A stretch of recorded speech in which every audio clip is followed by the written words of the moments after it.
नमस्कार साथियों, क्या आपको पता है राष्ट्रपति को वेतन कितना मिलता है? नहीं पता? आगे बताएं।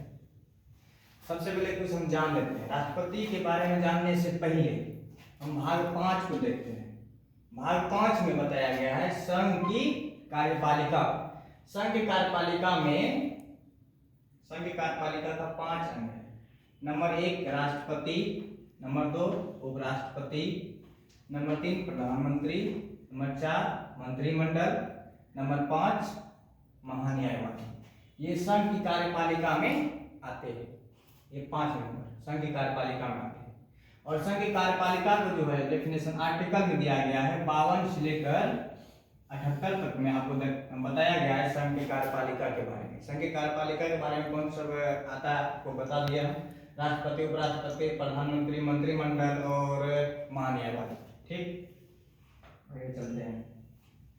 अब आते हैं राष्ट्रपति पद के बारे में। राष्ट्रपति पद के बारे में आर्टिकल 52 में बताया गया है। राष्ट्रपति पद के बारे में आर्टिकल 52 में बताया गया है। राष्ट्रपति बनने की योग्यता क्या होना चाहिए? सबसे पहले वो भारत का नागरिक होना चाहिए और उनका उम्र एज 35 वर्ष होनी चाहिए।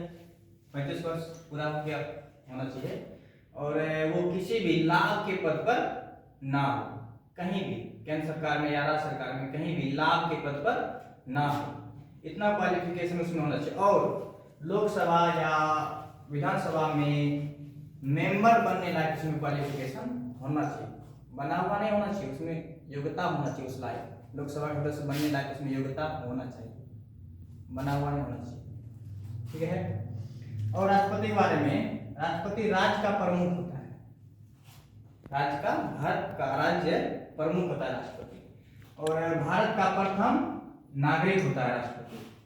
राष्ट्र की एकता, अखंडता एवं सुदृढ़ता का प्रतीक होता है राष्ट्रपति। एकता, अखंडता एवं सुदृढ़ता का प्रतीक होता है राष्ट्रपति। ठीक है। इसका निर्वाचन कैसे होता है? निर्वाचन के बारे में बताया गया आर्टिकल 54 में। आर्टिकल 54 में जब आप जाइएगा तो उसमें बताया गया है राष्ट्रपति का निर्वाचन कैसे होता है। राष्ट्रपति का निर्वाचन जनता के द्वारा प्रत्यक्ष रूप से नहीं होता बल्कि एक निर्वाचक मंडल के द्वारा होता है। उस निर्वाचक मंडल में कौन सा होता है जानते हैं? नहीं। तो उसमें संसद के दोनों सदनों का सदस्य और राज्य विधानसभाओं के सदस्य और केंद्र शासित प्रदेश जैसे हो गया दिल्ली, पुडुचेरी और जम्मू कश्मीर, लद्दाख, इनके सदस्य राष्ट्रपति की निर्वाचक मंडल में शामिल होते हैं। यही लोग राष्ट्रपति का निर्वाचन करते हैं। ठीक है। और राज्य विधानसभा का मनोनीत सदस्य या दोनों सदनों के मनोनीत सदस्य और केंद्र शासित प्रदेश का जो भी विधानसभा है या विधान परिषद है या राज्य विधान परिषद है उसके मनोनीत सदस्य राष्ट्रपति के निर्वाचन में भाग नहीं ले सकते हैं।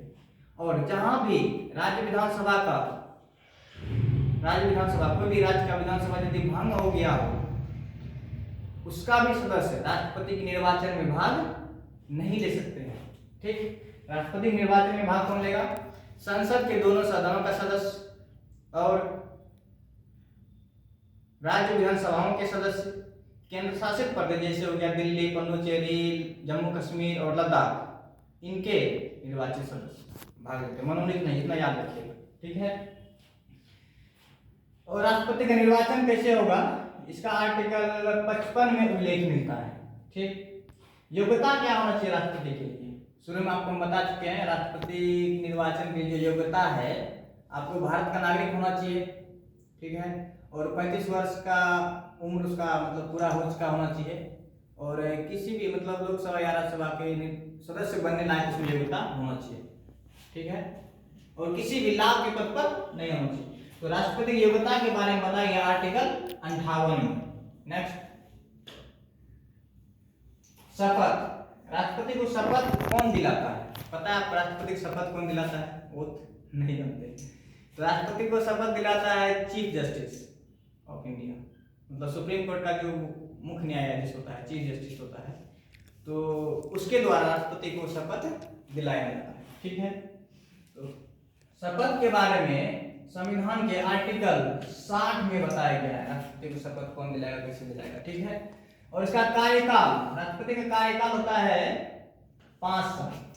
ये आर्टिकल 56 में बताया गया है राष्ट्रपति कार्यकाल के बारे में। आर्टिकल 56 में जिक्र है राष्ट्रपति के कार्यकाल के बारे में। और राष्ट्रपति पर जो महाभियोग लगाया जाता है ये आर्टिकल 61 के तहत लगाया जाता है। राष्ट्रपति पर महाभियोग आर्टिकल 61 के तहत लगाया जाता है, ठीक है। उसमें बताया गया कैसे राष्ट्रपति पर महाभियोग लगाया जाए आर्टिकल 61 में। और क्षमादान का जो शक्ति मिला राष्ट्रपति को आर्टिकल 72 के तहत, आर्टिकल 72 में बताया गया राष्ट्रपति जो है ना क्षमादान कर सकता है। कोई भी किसी को भी यदि सजा मिला है, यदि मृत्युदंड मिला है, तो वो भी राष्ट्रपति को पावर है, क्षमा कर सकता है।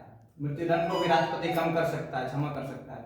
और कोई भी सजा को कम भी कर सकता है, ये राष्ट्रपति को शक्ति मिला हुआ आर्टिकल 72 के तहत। और राष्ट्रपति का वेतन, राष्ट्रपति का जो वेतन है ना 2017 तक था 1.5 लाख, 1.5 लाख रुपया था 2017 तक। उसके बाद से राष्ट्रपति का जो वेतन अभी फिलहाल में अभी जो है करंट प्रेजेंट में 5 लाख है। राष्ट्रपति का वेतन कितना है 5 लाख। और उपराष्ट्रपति का वेतन है 4 लाख। समझ गए, अंडरस्टैंड।